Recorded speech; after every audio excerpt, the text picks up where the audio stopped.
Oi, Isabelle. Oi, Duda. Vou só esperar um pouquinho. Aqui no relógio dá 8 horas, 8:02, e aí eu começo, tá bom? Vocês estão me ouvindo? Tá conseguindo ver aí o computador?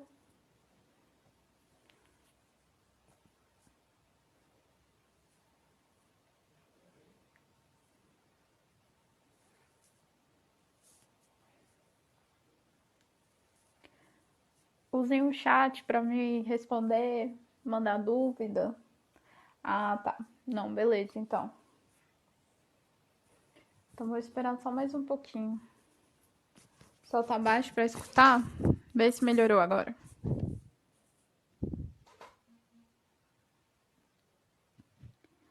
Melhorou o áudio? Confere aí para ver se melhorou o áudio agora. Tum, tum, tum, tum. Tum, tum, tum, tum. Ah, tá. Beleza, então. Bom, gente, deu 8 horas. Vou esperar só mais um pouquinho e aí eu começo. Espero que vocês tenham conseguido acessar aí a atividade que eu mandei hoje no GR8. Quem já viu, já conseguiu ler lá, viu que é um conteúdo um pouco melhorzinho, mais facinho do que isso aí. Aí eu já vou explicar um detalhe para vocês. No início do ano, eu falei para vocês que o conteúdo do segundo ano, ele era bem complicado, é um conteúdo bem puxado. Geralmente eu começo por outra parte. E aí, o segundo bimestre, tá? Se vocês olharem lá na lista, não tá na ordem.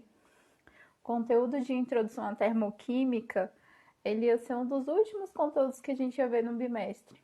Mas aí eu puxei ele mais pra frente porque ele é mais tranquilo. E aí, como a gente tá tendo essas aulas aí à distância, é melhor para vocês entenderem e conseguirem aí fazer os exercícios online, tá? Então, não deixa de ler, leiam as páginas do livro que eu indiquei, faça o exercício, faz o resuminho mesmo de verdade e assistam a videoaula que eu mandei também, tá? É bem tranquilo mesmo aquela parte, tá? E a gente vai detalhando ela aos poucos. Bom, vou esperar mais um minutinho só. E aí eu começo. Segundo ano tá um pouquinho mais complicado esse conteúdo do primeiro ano, mas vai dar tudo certo. Bom, 8:02, vou começar, tá? Pessoal, se vocês repararam, nesse material de revisão para avaliação, oi Bianca, tô acompanhando tudo. Isso aí, tem que ser assim mesmo, porque química não cai só a química da sua turma, cai todas as químicas. Todo o conteúdo do primeiro, segundo, terceiro ano. No Enem, no PAS, dependendo da etapa que você tá, também pode ter conteúdo do segundo ano. Então é importante sim estar acompanhando, tá? E também matando saudade das aulas mesmo da escola. Pessoal, se vocês separaram, não tem nessa revisão para avaliação bimestral a parte de coloide, solução e suspensão. Por que será? Vou colocar 3 pontinhos aqui. E aí vocês pensam por que será que eu não coloquei aí, tá bom? Então vamos começar. Classificação de soluções. E aí, o que vocês têm que lembrar? Lembra do suco, da ideia do suco. Suco de pozinho, suco tangue. Quando você vai preparar, você tem uma proporção ideal para poder preparar aquele suco. Se você coloca menos do que a quantidade ideal para você preparar ele, você tem um suco fraco. Um suco fraco seria você colocar menos do que a capacidade do seu solvente de dissolver aquele soluto. Então, quando eu coloco menos, a massa do soluto que você coloca lá é menor do que o coeficiente de solubilidade, aquele valor que o seu solvente consegue dissolver, eu chamo de solução insaturada. E aí seria a ideia do suco fraco. Quando você coloca exatamente igual a quantidade a massa do seu soluto igual ao coeficiente de solubilidade, que é aquela massa, aquela quantidade de soluto que o seu solvente consegue dissolver, nós temos então uma solução que é saturada. E aí seria a ideia de você preparar o seu suco ideal, naquela proporção ideal.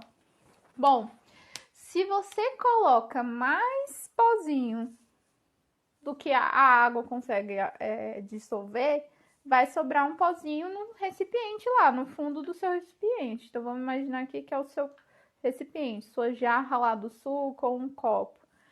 Se sobrou algo no fundo, eu chamo esse algo que sobrou no fundo de precipitado ou corpo de fundo. Tá bem pequeno, né, gente? E ninguém fala nada. Deixa eu arrumar aqui. Deixa eu arrumar aqui para melhorar. Ninguém falou isso, mas eu consegui perceber antes. Bom, agora melhorou, né? Dá para todo mundo ver. Então, quando eu coloco mais soluto do que o meu coeficiente de solubilidade, aquela capacidade que eu consigo dissolver lá no meu soluto, eu vou ter a formação de um precipitado ou um corpo de fundo no fundo do meu recipiente. E aí eu chamo de saturada com precipitado.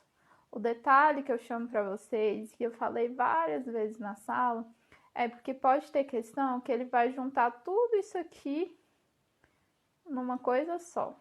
Tudo isso aqui, ó, é saturada, tá vendo? Saturada, saturada. Leia com atenção as questões, que pode ter questão que ele vai considerar como sendo saturado e saturado. Por exemplo, às vezes ele vai chegar, e já aconteceu no exercício do caderno de vocês, que perguntava assim: toda solução saturada é heterogênea. E aí você teria que pensar. Heterogênea é quando eu visualizo duas fases. Então, por exemplo, aqui eu tenho aqui que é o meu precipitado e tenho aqui a minha solução. Eu tenho uma mistura heterogênea. Tem duas fases diferentes. Só que aqui na saturada, ó, eu só tenho uma coisa só. Eu tenho uma mistura homogênea. Então, nem toda solução saturada é heterogênea. Então, assim, pode ser que ele considere tudo isso aqui uma coisa só. E aí vocês precisam prestar atenção nisso, tá? Nessa classificação. Esse resuminho aqui, que eu até falei com alguns alunos, ele é o mesmo que eu coloquei aí no Instagram. Tá no Instagram de vocês. Então, assim, é a mesma coisa, tá? Só ampliei e coloquei aqui no arquivo que tá no GR8 de revisão. E aí, por último, pra gente fechar essa parte de classificação, tem a solução supersaturada. Solução supersaturada, gente, ela é muito importante, porque tá surgindo muita dúvida, surge muita dúvida em relação a ela. O que vai acontecer na supersaturada? Presta atenção, foca aqui, e não esquece desses detalhes. Você coloca mais soluto do que você consegue dissolver, só que quando você colocou mais soluto do que você conseguia dissolver, tudo ficou dissolvido. A regra geral é que se você colocar mais soluto do que você consegue dissolver, forma o corpo de fundo. Mas se não formar o corpo de fundo e tudo ficar dissolvido, ela é supersaturada. E aí ele pode te dar várias características. Ele pode te contar a história de que ele aumentou a temperatura para isso acontecer. Ou então, ele tinha uma quantidade e essa temperatura caiu e continuou tudo dissolvido. Então, você tem que prestar atenção no texto que ele está te contando e lembrar, se tem mais soluto do que ele conseguia dissolver, se tem mais do que o coeficiente de solubilidade e tudo ficou dissolvido, é porque é supersaturado, beleza? E isso pode acontecer com aumento da temperatura e eu chamo essa solução de instável. Porque qualquer mudança lá da temperatura e tal, ela pode voltar a ser saturada com precipitado. Lembra lá do exemplo do leite com Nescau que eu falei para vocês? Lembra do exemplo do leite do Nescau aqui na supersaturada? Bom, coeficiente de solubilidade. Coeficiente de solubilidade é esse CS que eu fui colocando aqui, que é aquela quantidade, a massa de soluto que eu consigo dissolver em uma determinada quantidade de solvente. Então, esse é chamado de coeficiente de solubilidade. Nós vimos esse coeficiente de solubilidade para classificar as soluções e também para analisar os gráficos. E aqui, ó, presta atenção porque tem gráfico na prova. O que você tem que lembrar? A linha desse gráfico vai equivaler exatamente ao coeficiente de solubilidade. Então, qualquer ponto nessa linha, eu tenho uma solução saturada, porque a quantidade é igual ao coeficiente de solubilidade. Beleza. Se eu escolher qualquer ponto aqui, abaixo da linha do gráfico, eu tenho uma solução insaturada. Insaturada porque tem menos do que o coeficiente de solubilidade. E aqui, qualquer ponto acima da linha do gráfico, eu vou ter uma solução saturada com precipitado, porque eu tenho mais do que o coeficiente de solubilidade. Pessoal, para ele dizer, pedir para você escolher qualquer ponto aqui no gráfico e pedir para você analisar, eu só tenho essas 3 possibilidades. Algumas pessoas podem ter dúvida e pensar, e a supersaturada? Supersaturada só vai ser supersaturada se tiver acima da linha do gráfico e ele te disser que está tudo dissolvido. Tem que ter todas essas características. Tem que ter mais do que ele consegue dissolver e tem que estar tudo dissolvido para ser supersaturado. Então, atenção aí, tá? Bom, e aí a gente vai para os tipos de concentração, que é a parte que assusta um pouquinho vocês. Lembrando, não tem fórmula na nossa prova, não vai ter fórmula na prova, você precisa lembrar essas fórmulas. A minha dica é lembrar as unidades de medidas. G/L é gramas por litro, é a massa sobre o volume. Quem é a massa sobre o volume? Concentração comum. Massa de soluto sobre volume de solvente. É supersaturada só se estiver acima da linha? Calma. Acima da linha é saturada com precipitado. Para ser supersaturado, tem que estar tudo dissolvido. Ele tem que te dar essa informação de que está tudo dissolvido lá para ser supersaturado. Se ele só te deu o gráfico e perguntou, as únicas opções são insaturada, saturada e saturada com precipitado, tá? Ele tem que te dar mais informações para você dizer que é super saturado.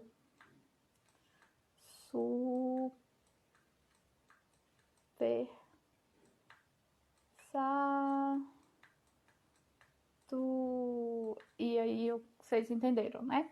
Então, para ser super saturada, tem que estar tudo dissolvido. Só com gráfico, eu tenho só essas possibilidades, beleza? Tá, concentração, então. Voltando aqui. Concentração comum, massa de soluto sobre o volume de solvente. Gente, a minha dica para isso, quando vocês forem fazer as questões, a gente vai corrigir já já. Separe as informações que você tem. Ah, ele te deu massa, te deu volume. Que ele vai... Qual é a única opção que ele pode querer? Concentração comum. Ah, ele te deu massa e massa. Massa e massa, ele só pode pedir o título ou a porcentagem, que é a massa do soluto sobre a massa da solução. Ah, ele me deu a massa molar. Massa molar, ele vai te dar quando ele falar de molaridade. Então, assim, separa quais são as informações que a sua questão te deu, para você não se confundir e separar qual dessas 3 aqui que eu vou usar. E aí, a minha dica é, lembra dessa fórmula aqui, ó. Lembra dessa e essa aqui. Principalmente essa aqui. Pessoal, ó, título é a massa do soluto sobre a massa da solução. Gente, massa da solução, o que é uma solução? Eu tenho um soluto mais o solvente. Ixi, cortou aí, né? Ó, soluto e solvente. Então, na hora de eu falar que é massa da solução e ele me der a massa do soluto e a massa do solvente, eu tenho que somar antes de colocar na fórmula.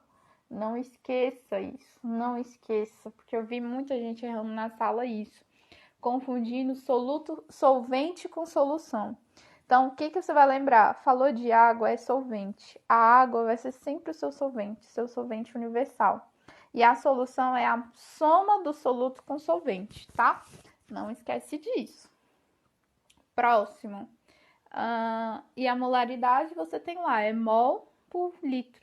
Mol por litro é mol por volume.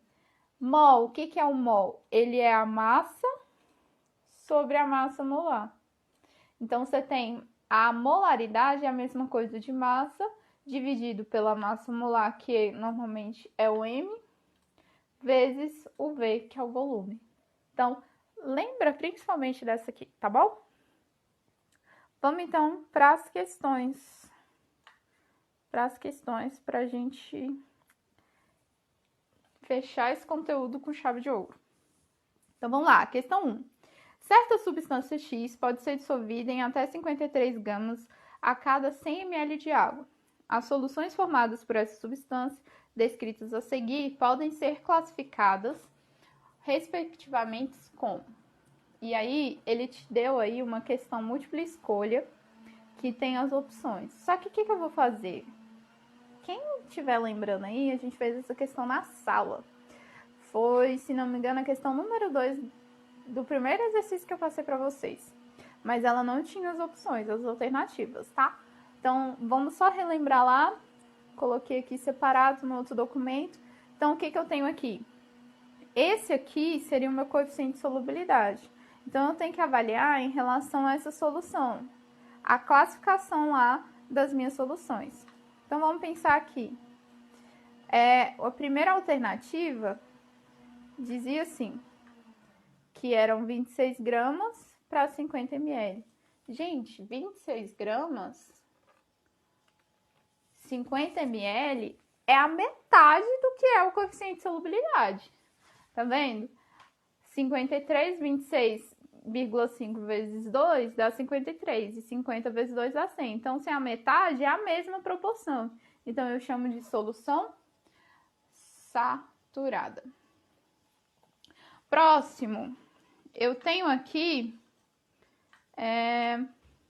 28 gramas. Deixa eu já colocar tudo preto aqui. 28 gramas em 100 ml de água. Pessoal, se é 100 ml, é a mesma proporção. Então, só analisa esse cara aqui. Se tem menos, é porque ela é uma solução insaturada.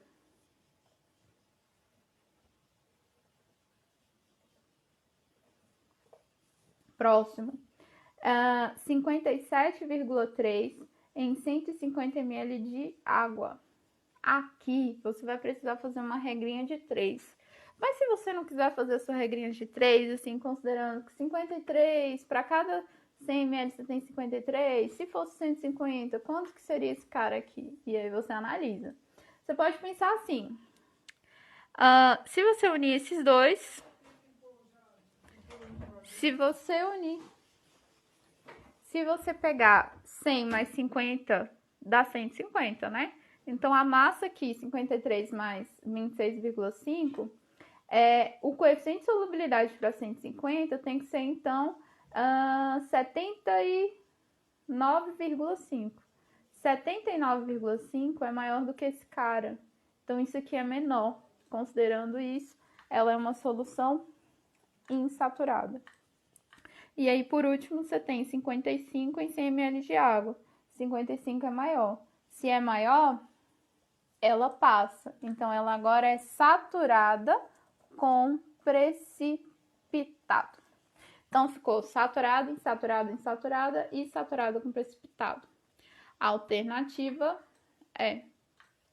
Dúvidas aí, gente? Se tiver dúvida, manda aí pra mim nessas mensagens aí, tá? Bom, aqui tem uma questão de gráfico. Questão de gráfico é ótima, porque tá na prova. Bom, considere este gráfico. E aí ele deu o gráfico com ponto A, ponto B e ponto C. Antes de responder a questão, eu já vou identificar aqui quem é quem. Letra A tá acima da linha do gráfico, então ela é uma solução saturada. mais o precipitado. A B está exatamente na linha do gráfico. A linha do gráfico é uma solução saturada. Abaixo da linha do gráfico é insaturada. Com isso, a gente avalia lá as alternativas, que ele vai perguntar: as soluções indicadas pelos pontos A, B e C podem ser classificadas quando a saturação correspondente como? E aí só vai sobrar para a gente saturada com corpo de chão. Essa questão colocou uma palavra assim bem diferente, né? Corpo 3. Dissolve-se 20 gramas de sal de cozinha em água. Qual será o volume da solução, sabendo que sua concentração é de 0,05 gramas por litro? Pessoal, como eu já tinha falado para vocês, separa as informações. Então, aqui eu tenho 20 gramas. Ele quer saber o volume e eu tenho que a concentração é 0,05 gramas por litro. Gramas por litro é massa sobre volume. Isso aqui só pode ser a concentração comum. Então, vamos lá. Coloquei aqui separado em outro arquivo, mostrando aqui o cálculo. Então, vamos lá. Concentração comum, então, é massa sobre o volume. Eu tenho a massa que é 20 gramas e a concentração que é 0,05 gramas por litro. Então, como que fica o nosso cálculo? Volume é igual a massa sobre a concentração, porque eu pego esse volume que está aqui, passo para cá multiplicando e depois pego a concentração e passo para cá dividindo. Então, eu chego nessa formulazinha aqui. Então, fica substituindo massa 20 dividido por 0,05. No final, eu tenho a resposta, que é 400. Alternativa A, 400 litros. E aí, vocês me perguntam: professor, eu fiz isso na calculadora. E na prova, como eu vou fazer isso na mão? Foi dúvida de algumas pessoas. Como vocês vão fazer na mão? Minha dica é que, às vezes, trabalhar com número decimal é um pouquinho ruim. Aí, o que você pode fazer? Coloque notação científica, pode ser que te ajude. Principalmente quando a gente não tem calculadora. Então, 0,05 é a mesma coisa de eu reescrever como sendo 5 vezes 10 elevado a menos 2. Esse menos 2 corresponde que a vírgula, que teoricamente está aqui, ela está aqui, ó, 2 casas antes, depois do zero. Então, corresponde a essas 2 casas aqui, o menos 2, tá? E aí, eu pego 20 dividido por 5 dá 4, eu passo esse 10 a menos 2 multiplicando para cima, e fica 4 vezes 10 elevado a 2. E aí, você tem o resultado como 400. Pessoal, algumas pessoas vão falar aí: ai, professor, eu não lembro de notação científica, não lembro como que calcula. Se assim é mais fácil para você, faz assim. Mas é que, às vezes, vai facilitar você usando o cálculo com a notação científica. Vocês vão ver que vai ter um exercício um pouquinho mais para baixo que eu vou falar sobre isso, tá? Então, assim, tem uma fórmula. Você vai aplicar essa fórmula.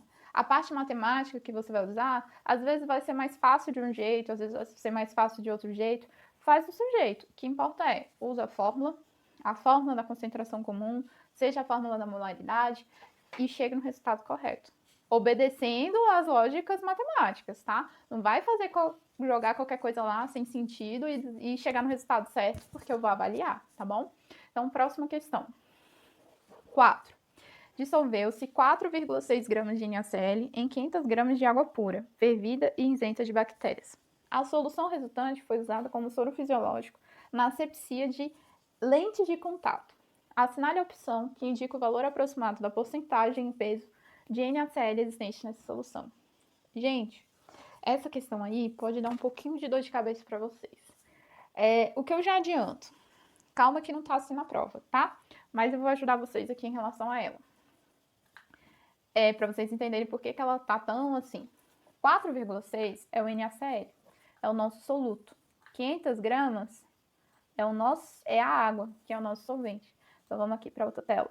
Então, eu sei que 4,6 é o soluto, 500 gramas solvente.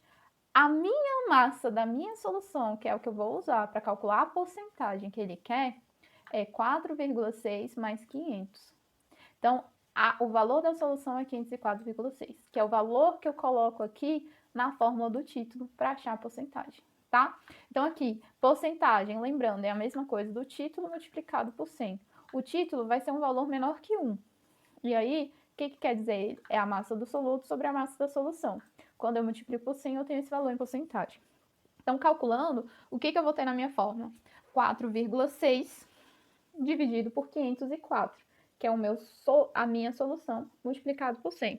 Quando você resolve isso aqui, seu resultado dá 0,91, que é exatamente a letra D da alternativa da questão 4. E aí você pode me perguntar, professora, mas como é que eu vou fazer isso na prova? Como é que eu vou dividir isso se eu não tenho calculadora lá? Vou dar uma ajuda para vocês aqui. Calma aí. Pode ser que no início tenha cortado, viu, gente? Mas aí, se ficar muito difícil de entender, vocês me mandam mensagem, tá? Porcentagem. Eu tenho aí, então, minha porcentagem. Deixa eu tentar diminuir um pouquinho. Pronto. É 4,6 dividido por 504,6 vezes 100, que me dá o valor. O que eu posso fazer para chegar nisso? Eu posso pegar esse 100 e multiplicar aqui em cima, porque eu estou multiplicando esse 100 só pelo valor que está em cima, então eu chego a 460 dividido pelo 504. Também, para tirar essa vírgula aqui do 504, eu posso multiplicar tanto em cima quanto embaixo por 10, que foi o que eu fiz aqui. Aí eu fico com 4.600 e dividido por 5.046. Chegando aqui, não tem como escapar. Vocês vão ter que fazer mesmo no caderno, no canetão. Olha aí mais ou menos como eu fiz, tá? Na tentativa mesmo, matemática, multiplica ali, faz a divisão bonitinha e você vai chegar no número aproximado, que você vai chegar lá em 0,9. 0,9 é a sua resposta. A única alternativa lá que tinha 0,9 era a alternativa correta. Aí, alternativa correta, tá? Então, assim, tenta fazer um joguinho matemático, multiplica os dois por um número, tenta usar, sei lá, notação científica, mas se cair coisa do tipo na prova, que eu tentei não colocar, mas se por acaso cair, tem que ser no canetão mesmo, tenta fazer mesmo, tá? Porque calculadora vocês sabem que não dá para fazer. E no vestibular, vocês também não vão receber. Tem que ser no cálculo mesmo. Alguns vestibulares, há muito tempo, eu não sei se ainda liberam, mas tinha alguns, por exemplo, da UNB, não lembro se era o vestibular ou se era o PAS, mas teve uma prova que eu fiz com a calculadora do CESP. Mas eu não sei se ainda tá tendo, tá? Mas aprenda a fazer isso na mão, no canetão. Bom, questão 5. Eu acho que é a última pra gente encerrar aqui. Questão 5 diz assim: o ácido tártarico usado em alguns refrigerantes pode ser obtido a partir de uva durante o processo de produção do vinho. Se a concentração da quantidade de matéria no refrigerante é 0,175 mol por litro, qual é a massa de ácido utilizado na fabricação de 100 mil litros desse refrigerante? E ele te deu a massa molar, como também a equivalência de uma tonelada ser igual a 10 elevado a 6 gramas. Então, coloquei aqui as informaçõezinhas. E aí, vamos lá. Ó, pessoal, fórmula da molaridade é aquilo, mol por volume, ou massa dividido pela massa molar multiplicado pelo volume. Então tá, o que eu tenho? O valor da molaridade, tenho o volume, tenho a massa molar, e ele me deu a equivalência aqui, que eu vou deixar marcadinho pra gente não esquecer. Essa é uma equivalência que ele pediu, provavelmente a gente vai usar aí no final. Então, eu preciso descobrir a massa. Simples. Quando eu isolo lá os valores da massa, eu tenho que a massa vai ser igual a molaridade vezes a massa molar vezes o volume. Então, chego então no seguinte cálculo. 0,175 vezes 150 vezes 100 mil. E aí, pessoal, o que eu fiz aqui para ajudar? Eu peguei esse 100 mil e coloquei em notação científica. Olha aqui, ficou 10 elevado a 5, porque eu tenho 5 zeros aqui, então a notação científica desse número é 10 elevado a 5. E aí fica mais fácil, porque eu multiplico isso aqui no canetão, ó, e multiplico depois aqui, faço só a regrinha, um joguinho com a notação científica. Como eu quero que transforme tonelada, tonelada é 10 elevado a 6. Então, preciso que aqui fique 10 elevado a 6. Para que isso aconteça, eu pego essa vírgula que está aqui e passo ela para cá. E aí eu chego nesse resultado, que 2,6 vezes 10 elevado a 6 é o valor da minha massa. Como 10 elevado a 6 gramas correspondem a uma tonelada, e esse valor aqui, esse resultado final foi em grama, que não dá para ver aí, porque a letra está muito grande. Calma aí. Agora sim. Tirando esse valor aqui, eu substituo pelo valor da tonelada. Então, minha resposta certa é 2,62 toneladas. Letra E. Bom, por hoje é só. Estudem, se organizem. Qualquer dúvida, eu estou aqui. Pode perguntar no WhatsApp, pode perguntar por e-mail, pode perguntar também pelo direct. Bons estudos!